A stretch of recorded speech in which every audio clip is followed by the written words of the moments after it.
This is James Williams.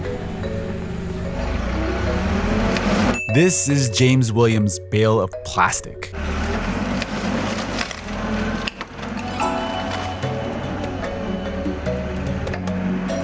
This is James Williams' stockpile of 25,000 pounds of his county's recycling. See, what's missing here is the part where the recycling actually gets recycled. Normally, James would sell all this to a processor who handles that. But something is happening to America's recycling system. It's in a bit of a crisis. We actually had to give away hundreds of tons of paper because there was no market for it. This is Craig Hampel. He runs a recycling center in Burbank, California. You might be able to get 20 or 22 tons on a truck, but it may cost you a few $100s just to move it across the Los Angeles basin.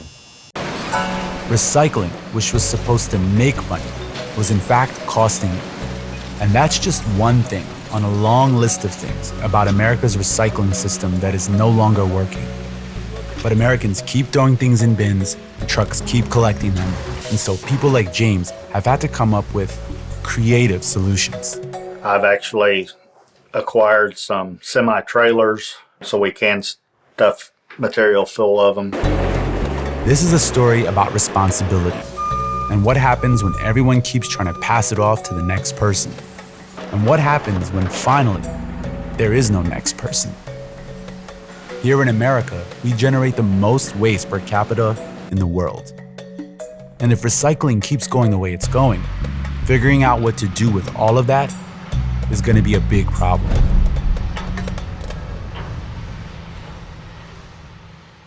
Wow, okay. What do I do? That's a very good question.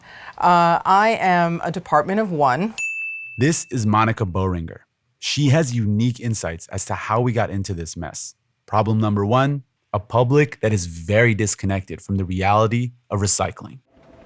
Public Works, this is Monica. How can I help you? Is it out at the curb or is it on? Okay, it's at the curb. Hey Billy, it's Monica. How are you? The resident has been yard waste in the wrong containers. So let me transfer you over there, okay? Hold on a second. Certain items like about an hour and a half ago.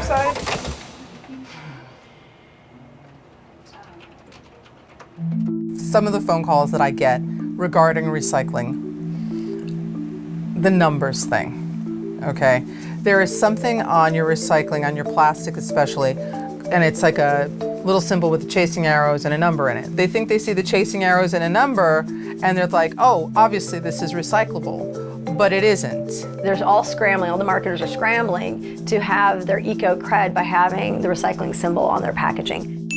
This is Amy Hammis. She's the recycling specialist at Burbank Recycle Center. The recycling logo, which we call the chasing arrows, what it is doing is from the plastic resin manufacturer to the recycler, it's signaling, here's the kind of plastic we used in that particular product. So even if a package is saying it's recyclable or it's got the recycling logo on it, that's not always the full story. It's not whether we want to recycle something or not. It's about, can we sell it? Which depends entirely on where you are, because there are virtually no federal regulations for recycling. You go to someplace like California, their regulations are very different. You go to Washington State, it's different again. You go to Colorado, it's another story. And it's that lack of consistency across the board that adds to the confusion. One thing about recycling that is consistent across America, residents' total delusion about what they can put in the bin. They just think that the recycling cart is a portal to another universe, and it's not. People in the industry call it wish cycling. It runs the gamut. It really does. You'd be very surprised what people think is recyclable. You name it, eventually it'll be found in it. Let's see, a pool table. Big propane tanks. Needles, loose needles. A neck brace. We've had guns, ammunition, fireworks, sparklers. A kitchen sink. Somebody called to ask me which end of the deer to put into the cart first. We had a live snake recently. We were able to save him and release him out into a nature preserve.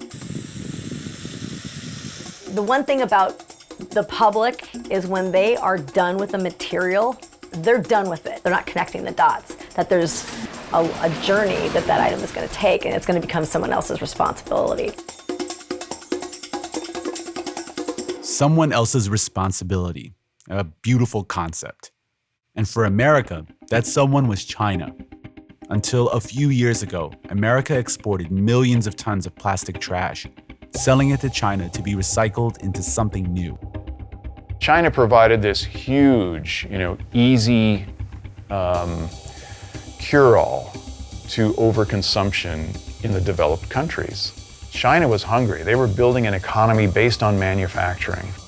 You could send those contaminated materials to China, and they could put, labor at 1/10 the cost to sort those materials. And so for a while, it was a handshake agreement. We'll take the dirty stuff and we'll sort it over here. You just get us the bulk material.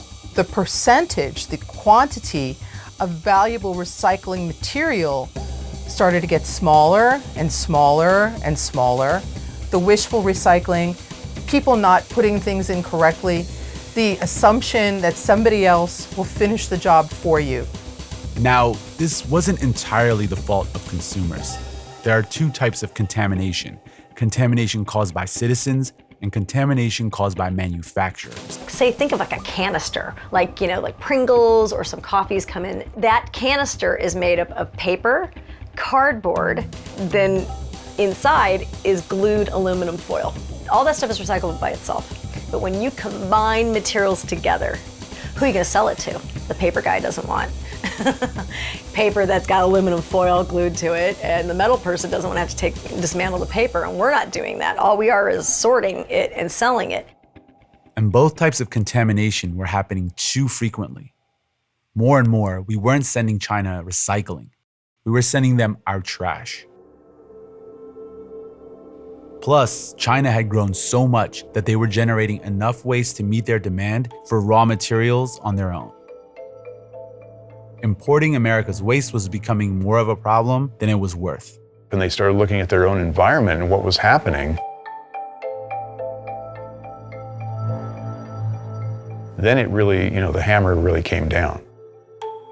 That's when we started sending our waste to other countries, and they started having similar pollution problems. Eventually, the United Nations banned the export of contaminated plastic waste to developing nations. So the position that we're left with is we're still collecting all these materials, we're still generating all these materials, but now we just can't sell it to anyone that's going to make it into something new. All right, what are we going to do with this material today that we've got 5 boxes coming in and only got room for 3? So everything just piles up on us, and we just move what we can when we can.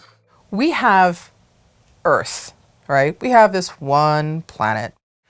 We only have so many places that we could put our waste. You can't put it in the ocean. Look what happened, You can't put it on top of a mountain. They've even tried to put it into a volcano.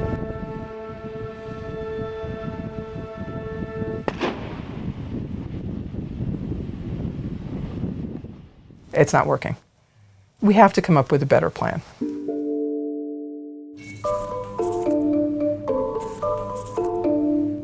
This pile in the warehouse right now is probably somewhere in the vicinity of about 100 tons.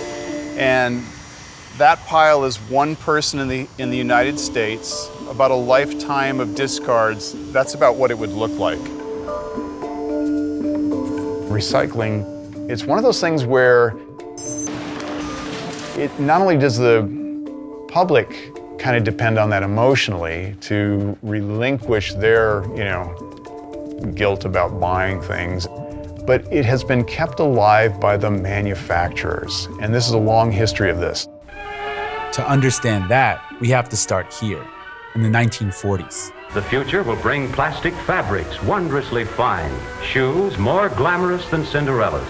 When manufacturers started using plastic for consumer goods, they treated it as a durable material, using it to make objects meant to last. There will be furniture combining strength with lightness.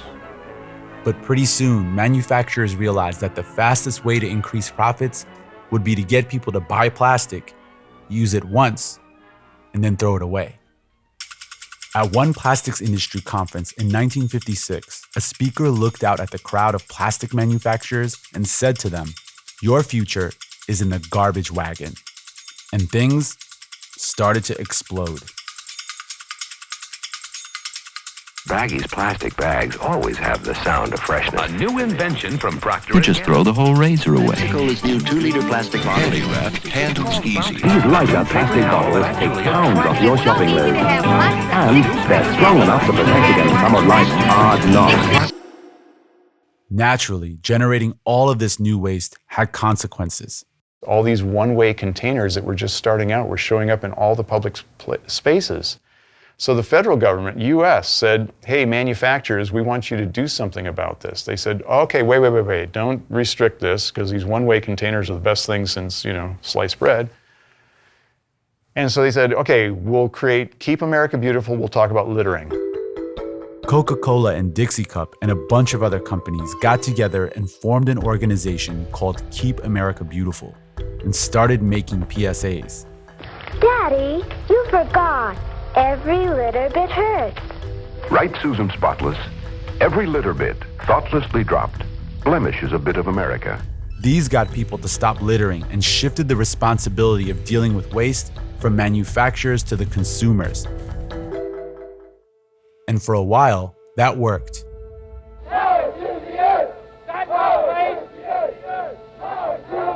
A unique day in American history is ending, a day set aside for a nationwide outpouring of mankind seeking its own survival.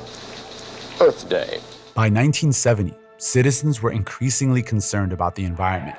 Manufacturers were facing growing pressure to take responsibility for excess production. The garbage, the trash, the carbon monoxide, the junk. So on Earth Day, the next year, Keep America Beautiful released this.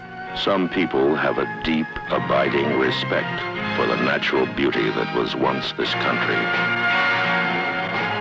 And some people don't. People start pollution. People can stop it. And they have never stopped talking about littering, and they've never started talking about the excess production. Keep America Beautiful's senior director, Randy Hartman, says that it has expanded its efforts to promote recycling. It partners with local communities to do so. So this is a litter picker. People like these. These were a gift when I went to the Keep America Beautiful conference. Because I attended, I got 24 of these. In 2017, we became a Keep America Beautiful affiliate. And so that's about recycling awareness and litter collection. Recycling, when it works, is a valuable way to preserve resources. But we overbelieve in it. The marketing of it for decades has been, you're saving the earth. That's all you need to do, public. Keep consuming. You can do all this disposability, and all you have to do is simply put it in that blue bin. Your job as a citizen is done. So it led to more disposability, really. And because we had that get out of jail free card to ease our guilt.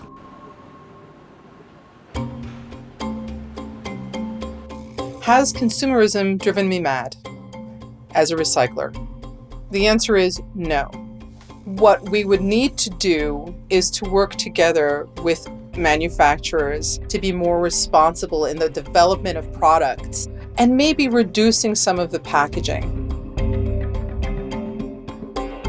How do I square this with my life at home, for example? I've got an affinity for applesauce. My applesauce containers, those little plastic cups, are awesome for a lot of other different things. It's a single-use cup, but it's something that I could use again, and I do. And how I square with all of this is I have hope, and I have energy, and I want to ignite the passion in someone to reinvent what they have and maybe use it one more time, just for me.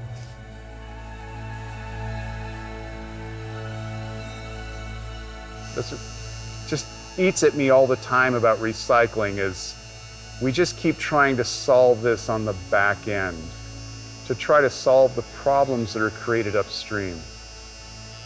I wish we could take the word recycling out of this equation and just talk about consumption and waste as if there was no recycling, because it has enabled some of the worst behavior I've ever seen.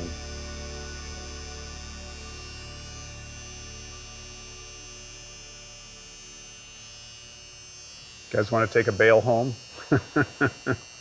Souvenir, I'll sign it.